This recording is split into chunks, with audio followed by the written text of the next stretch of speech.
Hello. Today I'm happy to announce that this Thursday, Bayer will complete the acquisition of Monsanto. This is good news for several reasons. It's first of all good news for our customers, the farmers around the world, no matter what type of agriculture. If you had told someone 2 decades ago that by 2018 the company that commercialized chemical warfare and the company that commercialized Agent Orange were going to team up to control a quarter of the world's food supply, chances are you would have been labeled a loony. Unless your name was Robert P. Shapiro. He was CEO of Monsanto from 1995 to 2000, and in 1999 he told Businessweek that the company's goal was to wed 3 of the largest industries in the world, agriculture, food, and health, that now operate as separate businesses. But there are a set of changes that will lead to their integration. With this month's announcement that Bayer had completed its $63 billion acquisition of Monsanto, it is hard to deny that Shapiro's vision has been realized. Too bad for all of us, that vision is a nightmare. Because, contrary to the feel-good corporate propaganda being churned out by the company's PR department, propaganda that would have you believe that this merger will be good for the environment, for farmers, for ending global hunger, and, incidentally, for lining the pockets of shareholders. These 2 corporate giants are in fact committed to the consolidation and transformation of the world's food supply in the hands of the genetic engineers. Monsanto and Bayer are a match made in hell. This is the Corbett Report. It is hardly surprising that the first thing Bayer did after completing their takeover of Monsanto earlier this month was to announce that they were dropping the Monsanto name, merging the 2 companies' agrochemical divisions under the Bayer Crop Science name. After all, as everyone knows, Monsanto is one of the most hated corporations in the world. In the film Food Evolution, Neil deGrasse Tyson notes that Monsanto is one of the most hated companies in the world. Why do people have such strong feelings toward Monsanto? The worldwide march against Monsanto has drawn hundreds out onto the streets here in New York City, with people seizing the opportunity to voice their concerns and opposition to GMO foods. Why are you here? I am here because I have a loathing hatred for the company Monsanto, which a lot of people don't know that Monsanto is actually just a chemical company and they have no business basically dictating our food supply. New at noon, the city of Seattle is suing biotech giant Monsanto to make it pay for removing cancer-causing chemicals in the water. The city says the company knowingly dumped the compounds in the city's drainage system and the Duwamish River for years. Seattle needs to build a stormwater treatment plant to clean the system. That will cost about $27 million. 6 other major municipalities sued Monsanto as well. Environmental lawyers have begun filing lawsuits against Monsanto for cancer deaths related to their product Roundup. What these lawsuits are showing is an effort both on the part of Monsanto and the U.S. government to minimize the message about the dangers of Roundup in relationship to human cancer.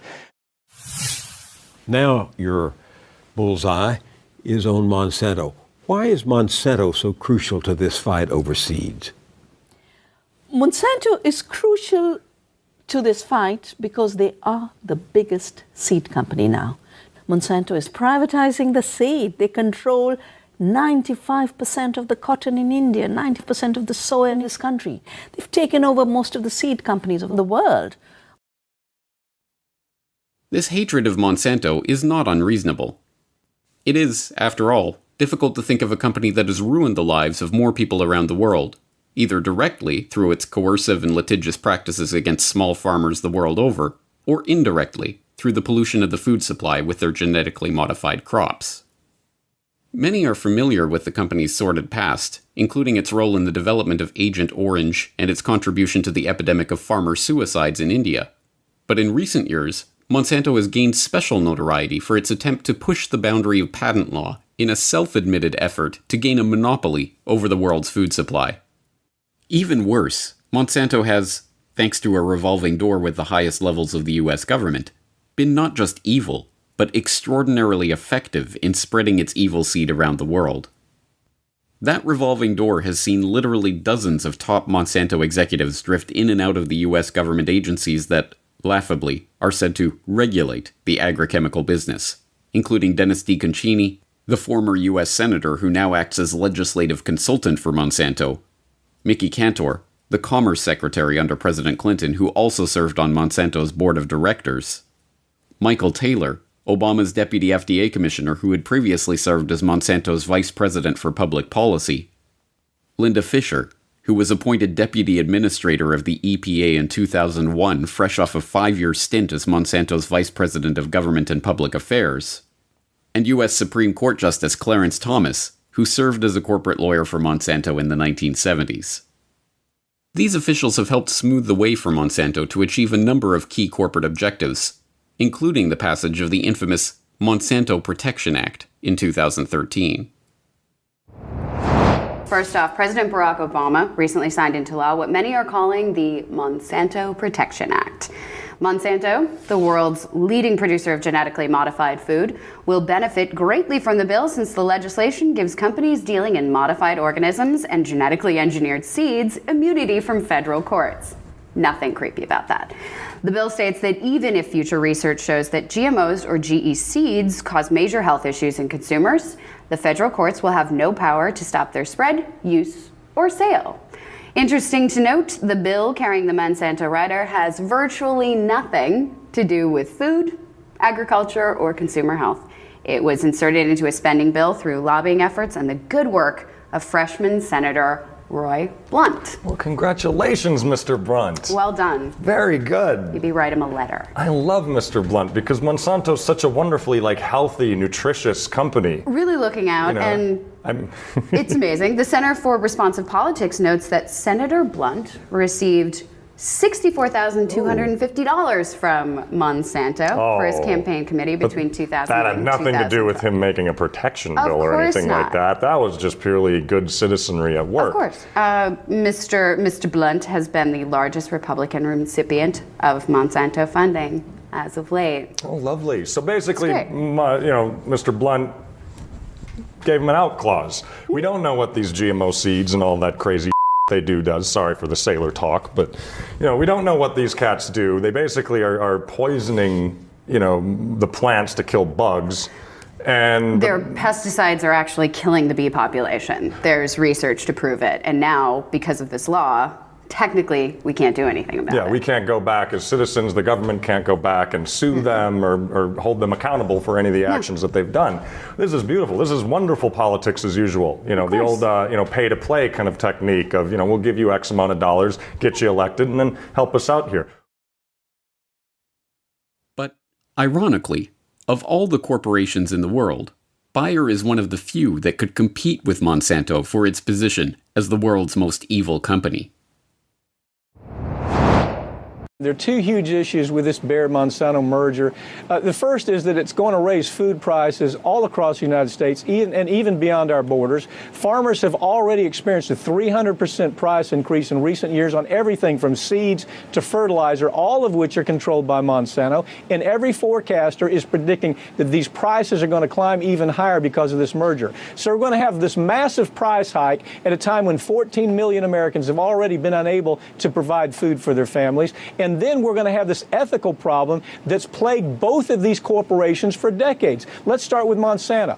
This is a company that produced Agent Orange, which resulted in one of the largest human-induced health epidemics in modern history. They made dioxin. They created and distributed PCBs across the planet. And now pending litigation against them for Roundup is right there. Looking at their rap sheet would scare the heck out of anybody with a brain. They're in the business. Actually, really, when you drill down to it, it looks more like a cancer business than anything. They've been hit for false advertising and bribing public officials, then moved to Bayer. So we got Bayer and we got Monsanto. Moved to Bayer. This is a company that's joined at the hip with the Nazis during World War II. They produced a clotting agent for hemophiliacs in 1980s called Factor VIII. This blood clotting agent was tainted with HIV, and then after the government told them they couldn't sell it here, they shipped it all over the world, infecting people all over the world. That's the company. That's just part part of the Bayer story. Right now, they're facing lawsuits over products like Yaz, Xarelto, Essure, Cipro. In fact, the company in 2014 annual report listed 32 different liability lawsuits that the company's now facing. So now you have the worst of the worst joining with the worst of the worst, and we have this magnificent experience of greed with these two huge corporations. This is a merger of evil, probably second only to the kind of merger that we'd see with DuPont and Dow Chemical. It's an ugly story. Again, the media is missing the point. They're not looking at all behind what these people are, and they're people. These corporations are regarded as people. If these are people on a witness stand, it's going to be a very ugly cross-examination. These are people who should probably be in prison rather than engaging in mergers. Although less well known by the general public, Bayer's shameful history is, like Monsanto's, a case study in corporate psychopathy. Founded in 1863 by Friedrich Bayer and Johann Friedrich Westcott, it wasn't until 1899 that the company trademarked its most well-known product, aspirin. Less well remembered is the fact that Bayer was the first company to trademark heroin, which they marketed as a non-addictive alternative to morphine and a cough suppressant. But it was under the stewardship of Karl Duisberg at the turn of the 20th century that the company began to develop its psychopathic character. In 1914, the German Ministry of War appointed Duisberg as one of the co-directors of a commission into the use of dangerous byproducts from the chemical industry. Unsurprisingly, Duisberg and his fellow directors jumped at the opportunity to turn their waste into profit by recommending the development of chlorine gas for use on the battlefield, a direct contravention of the Hague Convention respecting the laws and customs of war on land, which Germany had signed just 7 years earlier. Bayer, under Duisberg's command, did not just participate in the development and use of poison gas in warfare, they spearheaded it. Duisberg personally oversaw the earliest tests of poison gas and bragged about its lethal capabilities. The enemy won't even know when an area has been sprayed with it, and will remain quietly in place until the consequences occur. Setting up a school for chemical warfare at Bayer headquarters in Leverkusen, Duisberg also oversaw the development of phosgene and mustard gas, which he urged the German government to use. This phosgene is the meanest weapon I know. I strongly recommend that we not let the opportunity of this war pass without also testing gas grenades. On April 22, 1915, Duisberg got his wish. On that day, 170 tons of chlorine gas was used against French troops at Ypres, Belgium, killing 1,000 and injuring a further 4,000. Attacks on the British followed days later.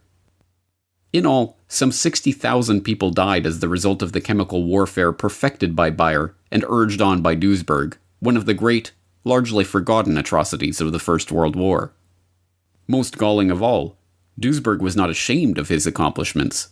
On the contrary, he was immensely proud of them. He even commissioned famed artist Otto Bollhagen to paint the scene of the earliest poison gas test at Cologne. Duisberg so enjoyed the finished result that he had it hung in his breakfast room at Bayer headquarters in Leverkusen. Later, Duisberg, inspired by a tour of Rockefeller's Standard Oil in the US, wedded Bayer to the IG Farben chemical cartel. As I explained in How Big Oil Conquered the World, IG Farben was a key player in the burgeoning oligarchy of the early 20th century, boasting key oligarchs like Royal Dutch Shell's Prince Bernhard and Standard Oil's Walter Teagle on the boards of its various branches. Bayer's Duisberg served as the head of its supervisory board. Joining Duisberg on the board was Fritz Termeer, who oversaw the construction of the IG Farben factory at Auschwitz, which ran on slave labor and participated in human experimentation. After the war, Termeer was sentenced to 7 years in prison for his participation in looting and enslavement of the camp prisoners, but was released in 1950 for good behavior, and in 1956 became chairman of Bayer AG, newly resurrected from the ashes of IG Farben. But this legacy of death is not some ancient relic of Bayer's distant past. Decade after decade, the company continues to be involved in scandal after scandal, involving wanton environmental destruction, injury, and even mass murder. Bayer accidentally funds studies showing its pesticide is killing the bees and promptly denies those conclusions. A large-scale study on neonicotinoid pesticides is adding to the growing body of evidence that these agriculture chemicals are indeed harming bee populations, to say the very least. Carried out at 33 sites in the United Kingdom, Germany, Hungary, the study found that exposure to neonicotinoids, quote, left honeybee hives less likely to survive over winter, while bumblebees and solitary bees produced fewer queens, end quote. Mirena is a chemical-coated soft plastic IUD that proved to be a huge moneymaker for Bayer. But part of the reason that this particular contraceptive was so profitable was because Bayer was deliberately overstating the benefits of their device and not disclosing some of the rare but dangerous side effects. For example, in April of 2009, the FDA had to issue a warning letter to Bayer Healthcare because its website for Mirena made a number of claims that were simply untrue or unproven. Bayer was so busy making claims that the IUD was a perfect solution for busy moms and would increase women's sex lives while making them look and feel great that it forgot to mention that the device is recommended for women who've already had at least one child.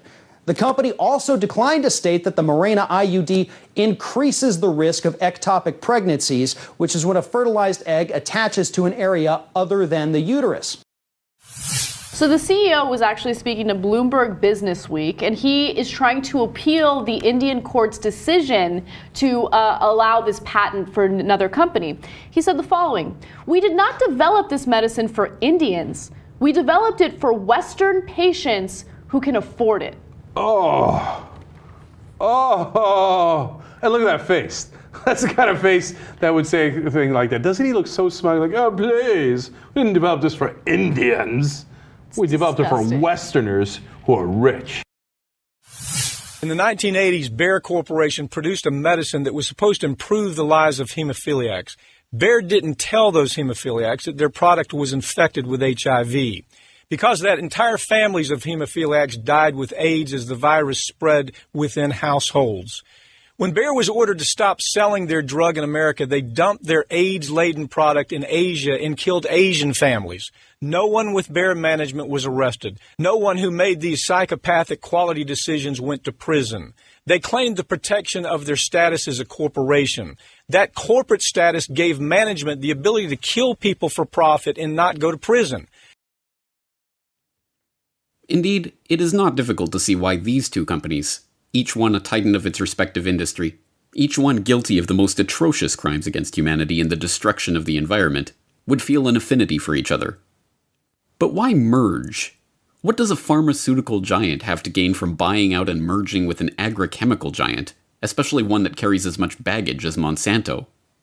If the connection between these corporate behemoths seems tenuous, then perhaps the key to understanding it is presented in that 1995 quote from former Monsanto CEO Robert Shapiro. We're talking about three of the largest industries in the world, agriculture, food, and health, that now operate as separate businesses. But there are a set of changes that will lead to their integration. Integration of agriculture, food, and health is the goal, and once that goal is reached, the entire life support system of the human population, including all our food and medicine, will be in the hands of a few megacorporations. Indeed, the history of the production of food and pharmaceuticals has always followed the same trajectory, away from natural, abundant, locally produced organic materials, and toward artificial, scarce, factory-produced synthetic alternatives. Control of the global food supply is, needless to say, along with control of money and oil, one of the pillars upon which the globalist oligarchs seek to construct their system of total control. Although there is no proof whatsoever that he said it, the dubious quote sometimes attributed to Henry Kissinger is nonetheless quite true. Who controls the food supply controls the people. Who controls the energy can control whole continents. Who controls money can control the world. The process of consolidating these industries is of course nothing new. In fact, it started long ago. As I explained in How Big Oil Conquered the World, even the current agrochemical industry has to be seen in its historical context as a fusion of the petrochemical fertilizer giants, DuPont, Dow, Hercules Powder, and other businesses in the Standard Oil orbit, with the ABC seed cartel of Archer Daniels Midland, Bunge, Cargill, and Louis Dreyfus. These previously separate fields were gradually consolidated under the flag of agribusiness, itself developed at Harvard Business School in the 1950s with the help of research conducted by Vasily Leontief for the Rockefeller Foundation. And as I also explained in How Big Oil Conquered the World, Big Pharma too was a creation of the same drive toward consolidation and spearheaded by the same people. From the Carnegie and Rockefeller-funded institutionalization of the medical profession, to Standard Oil's role in supplying the petrochemicals for the burgeoning pharmaceutical industry, to the role of Rockefeller Institute researchers like Cornelius Rhodes, who developed chemotherapy from the mustard gas pioneered by Bayer, the overlap of the oligarchical interests in cementing global control has been abundantly clear. Then, with the advancement of GMO technology in the 1980s and 1990s, again with considerable help from the Rockefellers and other oligarchical interests, new opportunities for consolidation presented themselves. Seeds used to be sold by seed companies, and fertilizers and herbicides used to be sold by chemical companies. But then the GMO revolution came along, and all of these companies spun off biotech branches to genetically engineer seeds. That, in turn, opened up opportunities to create GMO seed strains that are tailored to work with patented herbicides and fertilizers. The combination of GMO seeds and specially tailored agrochemicals has been especially lucrative for Monsanto, which was the first to capitalize on those synergies when it won regulatory approval for its first Roundup-ready soybeans in 1994. Roundup, aka glyphosate, has gone on to become the most used agricultural chemical in the history of the world. Monsanto and Bayer, not to mention their cohorts in the agrochemical, pharmaceutical, and euphemistically named life sciences industries, are ultimately seeking the same thing: complete control over the population, from the genetic engineering of its food supply to the control of its medicines and chemicals. It is a race toward complete centralization, and with this acquisition, Bayer and Monsanto are getting a head start. Particularly frightening, then, though hardly surprising, that this latest round of consolidation is being spearheaded by two corporations as thoroughly deplorable as Bayer and Monsanto. Bayer, one of the pieces of IG Farben's grim and oligarchical legacy, supplier of chemicals for the poison gas attacks of World War I, knowing seller of HIV-contaminated vaccines, mass murderer of bees, seller of tainted GMO crops. And Monsanto, dumper of toxic chemicals, proud seller of carcinogens, suer of farmers, cause of farmer suicides, suppressor of scientific dissent. Are you feeling safe knowing that a quarter of the world's food supply will soon be in their combined hands? If not, then all of the efforts that have been made in recent years to march against Monsanto must be translated into a boycott against Bayer and all of their friends in the burgeoning biotech big agri seed cartel GMO Franken industry. It is only by increasing our support for locally sourced, organic, heirloom seed-grown produce that we can hope to supplant this new mega giant and consign it to the dustbin of history where it belongs.